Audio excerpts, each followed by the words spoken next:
Hey, how's it going, everybody? It's yours truly, 8th Ounce, the Coca-Cola about the beauty and of awesomeness.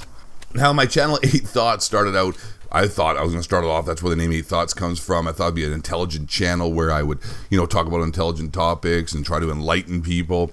And the actual name 8 Thoughts derives from the name, actually 8 Thoughts was what the 7 deadly sins were called before they were called the 7 deadly sins. You can Google that shit. I'm not going to go into detail about it, but, you got a thing called Google. Anyone ever have a question, just type that into Google and you're going to find the answer. Everything's on there. And I started off my channel, and I figured I would be an intelligent channel with thought-provoking conversation and gameplay commentary over a video game, which kind of seems weird. But anyways, I scratched that idea because when you're young, you go around and you talk to people and you get into arguments with people about different ideologies, or at least some people do, and different thoughts and opinions on certain topics. And what I have learned as I've gotten older is that is a complete waste of fucking time. And never is it more relevant or clear of a waste of time than on the internet. The internet itself is definitely the last place, in my opinion, which I believe is the best opinion in the world, the worst place to try to have an intelligent conversation. The internet is not face-to-face. It is not person-to-person. You don't know who you're talking with. So in other words, it's fucking anonymous. Yeah, there you go. There's a one word to wrap up that sentence that took 30 seconds. And you're talking to these people via chat. And, you could be arguing with some 14-year-old masturbator with pimples all over his face taking his Asperger meds, or you could be talking to a PhD at, Loyola Marymount. I don't know where I got the reference with Loyola Marymount. Rest in peace, Hank Gathers.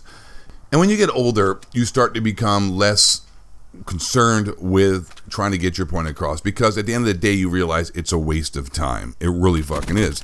There's nothing to be gained. I mean, the last time I checked too, for an example, when an atheist and a theologian and a person who believes in Christ were having a conversation, I never ever heard in my entire life during the middle of a conversation someone said, "You know what, Ben? You're right. God doesn't exist. Fuck it. My whole life has been a lie. Fuck this shit. Let's go do some peyote in the desert and fucking trip balls." You never hear that happen, or vice versa. You know what there, Donald Trump? I do believe in God. God is a great creator, and you're right. You know what the fuck was I thinking? Mexicans suck. We got to build a wall. We got to keep the Muslims out. Fuck Bernie Sanders. And God is great.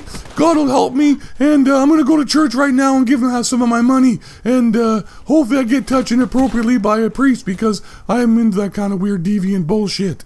You never hear that in a conversation. You never hear someone change their mind, especially over the internet. I mean, you can have a conversation with an intelligent person. You both can come to agree and disagree, and you can share thoughts, and both you can grow. But that's what I'm trying to prove as well. The majority of people you're going to run into a conversation with are morons. The average IQ is 100, which means that there are a lot of people out there with 70 IQs, just basically barely above the level of a mongoloid. And there's also people with 130 plus IQs, and talking to those people, if you're not in that area, is almost as difficult as trying to converse with the I had a stroke. I just had a stroke. It's one of those news channels, when the person starts talking in tongues, you know what the fuck's going on, and they just fall over off the stage. That just happened, but on the internet here, verbally. No visual representation to prove that point, but it happened.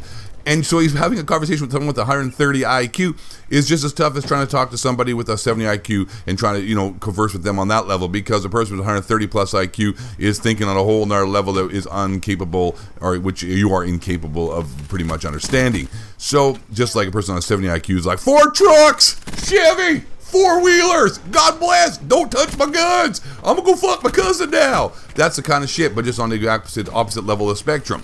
And I don't know what I've even fucking said or even proven this commentary, but my point is I'm trying to say is this. It's not really worth arguing with people, because at the end of the day, you're not going to change your mind anyways. And when you get older, you learn that. And when you're young, you don't know that. And that's pretty much the fucking sum of this conversation. So with that being said, y'all be cool, stay in school, say no to drugs, look both ways before crossing that street, help prevent forest fires, make sure to brush and floss regularly to help promote healthy oral hygiene. And last but not least, brought to you in part by Rockstar Energy Drink, stay black and don't let the white man bring you down.